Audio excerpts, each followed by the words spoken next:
Hello, അസ്സലാമു അലൈക്കും. Welcome back again. അപ്പോൾ എല്ലാവർക്കും ഫസീസ് ഗാലറിയിലേക്ക് ഒന്നുകൂടി സ്വാഗതം. ഇന്ന് ഞാൻ വന്നിരിക്കുന്നത് ഒരു മുട്ട ബജിയുടെ റെസിപ്പിയുമായിട്ടാണ്. അപ്പോൾ ആരിത് കാണാതെ പോകരുത് മുട്ട ബജി എന്ന് കേട്ടപ്പോൾ. നമ്മൾ സാധാരണ ഉണ്ടാക്കുന്നതിൽ നിന്ന് വ്യത്യസ്തമായിട്ടുള്ള ഒരു മുട്ട ബജിയാണ്. മുട്ട ബജിയൊക്കെ ഞങ്ങൾക്കറിയാം എന്നാരും വിചാരിക്കരുത്. നിങ്ങളിതൊന്ന് കണ്ടു നോക്കുക. എന്നിട്ട് ഇതേപോലെ ഒന്ന് ട്രൈ ചെയ്ത് നോക്കിയിട്ട് നിങ്ങളുടെ കമൻസൊക്കെ ഒന്ന് ഷെയർ ചെയ്യുക. അപ്പോൾ വീഡിയോയിലേക്ക് കിടക്കുന്നതിന് മുമ്പ് എനിക്ക് ഒരു കാര്യം പറയാനുള്ളത്, ഇന്ന് വളരെ മടിയായിരുന്നു എനിക്ക് വീഡിയോ എടുക്കാനായിട്ട്. എന്താണെന്ന് വെച്ചാൽ കഴിഞ്ഞ ഒരാഴ്ചയായിട്ട് നമ്മുടെ കേരളത്തിലെ ഓരോ അവസ്ഥകൾ, ഓരോ ദിവസവും ഒരുപാട് നമ്മളെ ദുഃഖിപ്പിക്കുന്ന ഒരുപാട് വാർത്തകളാണ് വന്നുകൊണ്ടിരിക്കുന്നത്.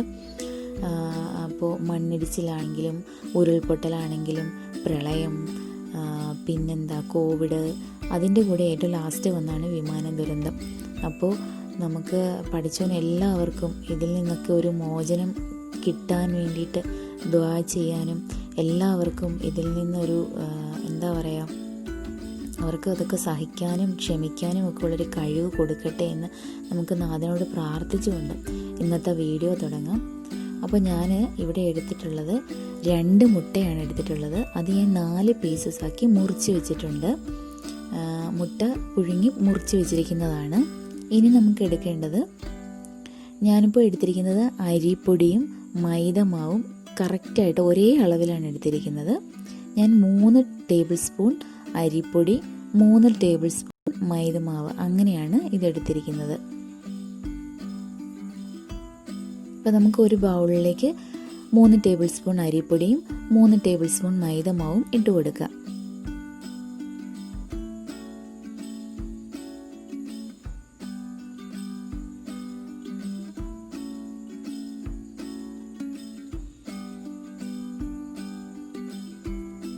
ഇനി ഇതിലേക്ക് നമുക്ക് ചേർക്കേണ്ടത്, ഞാനിവിടെ ചേർക്കുന്നത് കാശ്മീരി മുളക് പൊടിയാണ്. അത് ഏകദേശം നമുക്കൊരു 1 ടീസ്പൂണോളം ചേർത്ത് കൊടുക്കാം. കാരണം അതിന് എരിവൊന്നുമില്ല. അപ്പോൾ നമുക്കത് 1 ടീസ്പൂൺ ചേർത്ത് കൊടുക്കാം.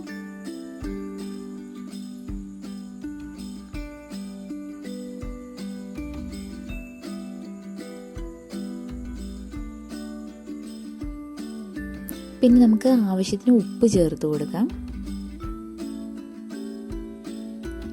പിന്നെ എൻ്റെ കയ്യിൽ നിന്ന് കുറച്ച് ക്ലിപ്സൊക്കെ വിട്ടുപോയിട്ടുണ്ട്. അപ്പോൾ ഞാനത് ഇതിലൊന്നും ചേർത്തിട്ടില്ല.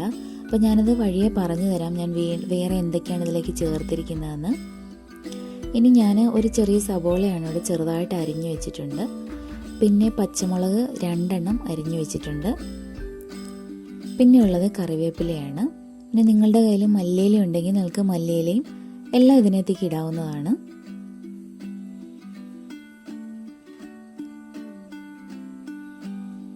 പിന്നെ ഞാനിതിലേക്ക് ഒരല്പം സോഡാപ്പൊടി ചേർത്തിട്ടുണ്ട്.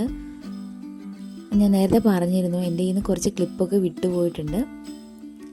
അപ്പോൾ നിങ്ങൾക്ക് ഇതിനകത്തോട്ട് അല്പം സോഡാപ്പൊടി ഇടണം.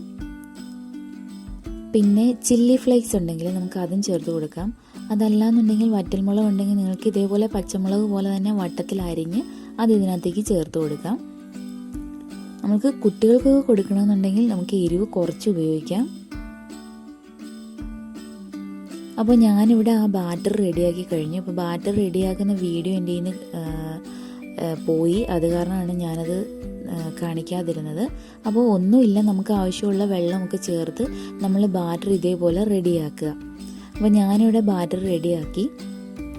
ഇനി ഞാൻ അതിലേക്ക് മുട്ട ഓരോ കഷ്ണമായിട്ട് ഇട്ട് കൊടുത്തു. എന്നിട്ട് നമുക്കിത് ഇതേപോലെ ഒന്ന് കോരി, ഞാനിതിപ്പോൾ സ്പൂണിൽ കോരിയാണ് എണ്ണയിലിടുന്നത്.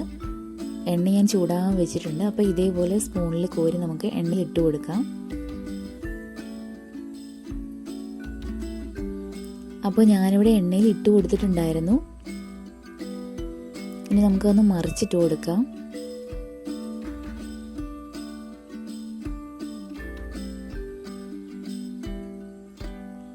അപ്പോൾ നന്നായിട്ട് മൊരിഞ്ഞ് വരണം. നല്ലൊരു ബ്രൗൺ കളർ ആകുമ്പോൾ നമുക്കിത് കോരിയെടുക്കാം.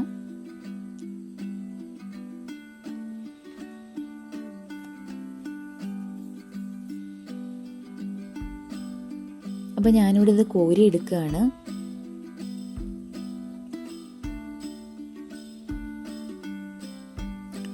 നല്ല അടിപൊളി ഒരു റെസിപ്പിയാണിത്. നിങ്ങളെല്ലാവരും ട്രൈ ചെയ്ത് നോക്കണം.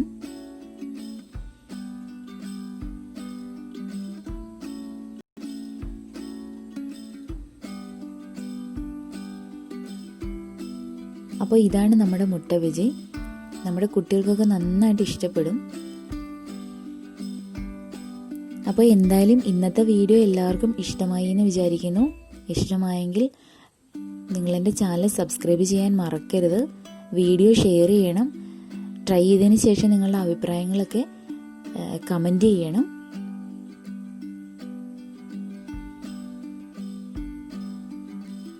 Thanks for watching. അസ്സലാമു അലൈക്കും.